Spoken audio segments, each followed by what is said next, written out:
What's your name? Brandon. Brandon. I'm Colin. Nice to meet you. Nice to meet you, Brandon. All right.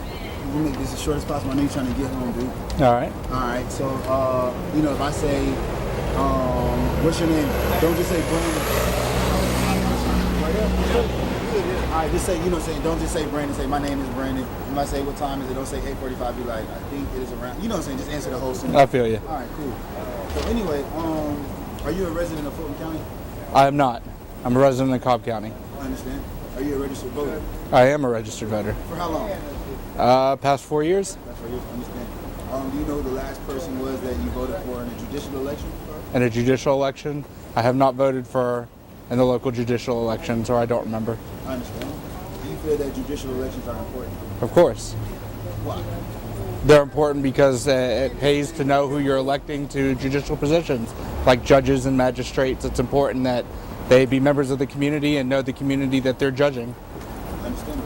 Does it make a difference who sits on the bench as a judge? Difference how? Man or woman, black or white? Yeah, any of that. It can make a difference depending on who's judging who. A black judge might not be as lenient versus a white kid, and a white judge might not be as lenient versus a black kid.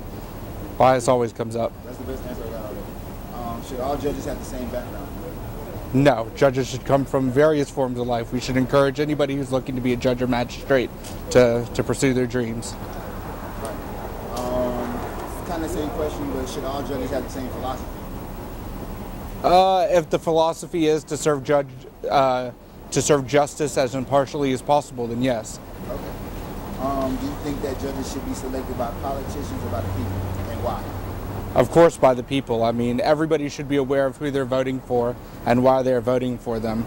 When you have politicians putting people into elected positions, you end up with crony capitalism, people getting paid off to do things that they should do fairly. That's at the halfway point. We're almost done here. All right. What would you think if a governor, say I'm the governor, took someone who was investigating me, so you were investigating me for corruption, and then pointed that investigator to a judgeship? Right. I mean, obviously there's a conflict of interest there. If you're promoting somebody who's doing an investigation on you and the investigation might not turn out favorable and you're offering them a better position, obviously they might be inclined to judge you in a more fair light. If you had to go to court, what would you want the judge to be like? If I had to go to court, no matter.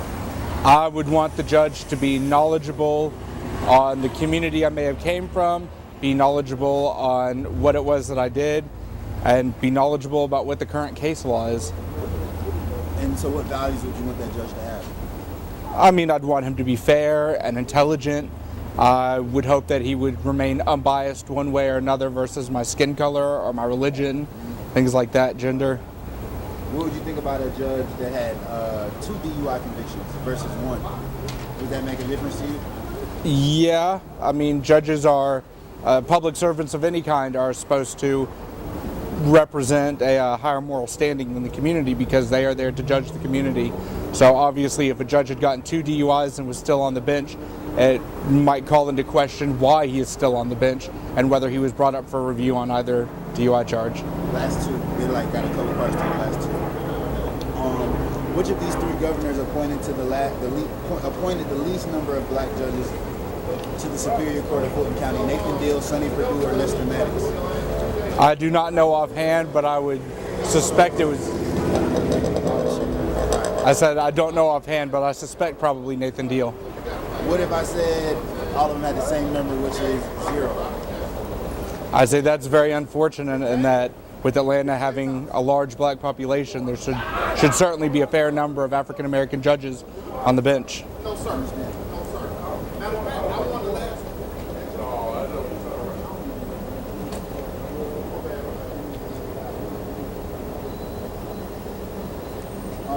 If there are 20 judges on the Superior Court of Fulton County, when do you think the last black judge was appointed? If there are 20 judges?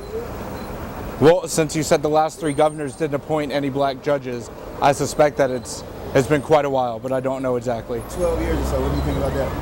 I believe that's quite a long time for there to be no black judges appointed. All right, last question. Now, if African Americans make up 50% of Fulton County, what percent of the judges in Fulton County do you think are African American?